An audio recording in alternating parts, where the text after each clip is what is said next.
Hello, I'm Dr. McBride, part of Tri-County Orthopedics.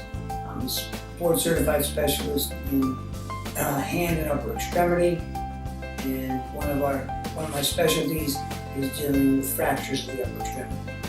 A fracture of a bone is when the bone has been disrupted from some type of force. Commonly it can be a direct blow, commonly it can be a fall, but some energy has injured the upper extremities. The extremities in the hand, with as many bones as there are, it's very common to have a fracture involving the hand, wrist, and up towards the elbow area. A fracture can occur many ways. Very commonly in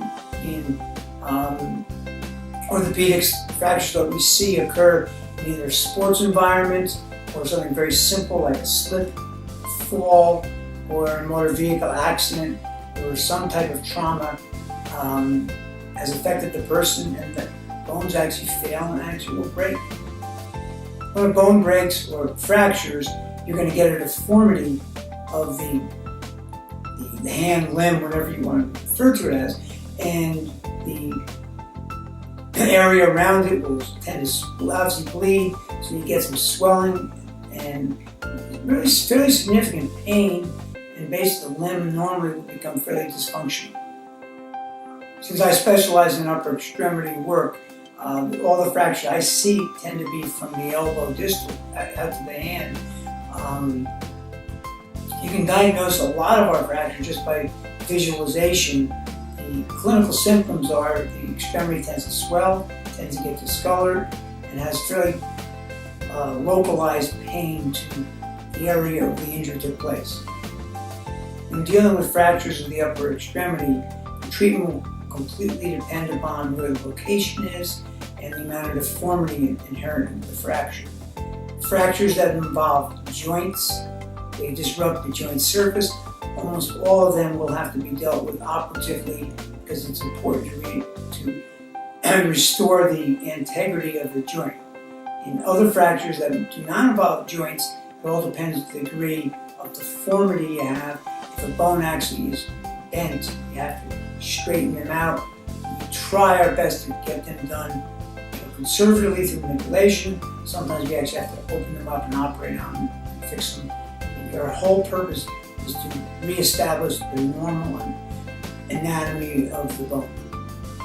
If conservative treatment fails in treating an upper extremity fracture, we will normally go to different techniques of what we call open reduction and internal fixation, which basically is surgery.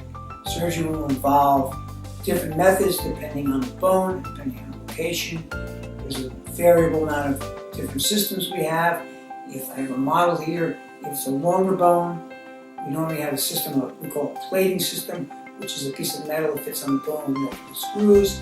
If it's one of the smaller bones, like the scaphoid bone, which is the most commonly fractured carpal bone, we have methods of putting a screw inside the bone over what we call a cannulated wire, which is a wire that goes through a small hole in the skin, and the screw can go right over it into the bone, be compressed and fixed, and it makes it much less incision, much less soft tissue damage.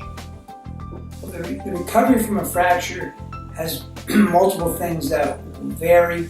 The most common of which is going to be which bone is fractured. Some bones get pretty stable in 3 to 4 weeks. Some require 4 to 6 weeks. Our ultimate goal, though, is to get people moving for rehabilitation as fast as possible. So if we can have a fracture that's stable and a cast, start doing rehab on the rest of the upper extremity.